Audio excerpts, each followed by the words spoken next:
knalpot warna silver. Emang ada?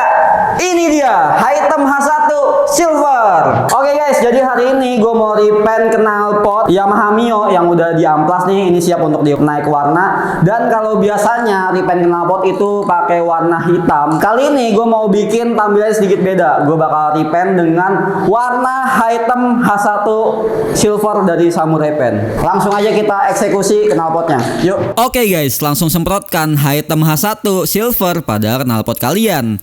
Untuk knalpot guys, semprotkan minimal 5 lapis di leher knalpot dan 3 lapis di silinser knalpot. Ini sebelum di repaint dan ini hasil sesudah di repaint item H1 silver. Gimana menurut kalian?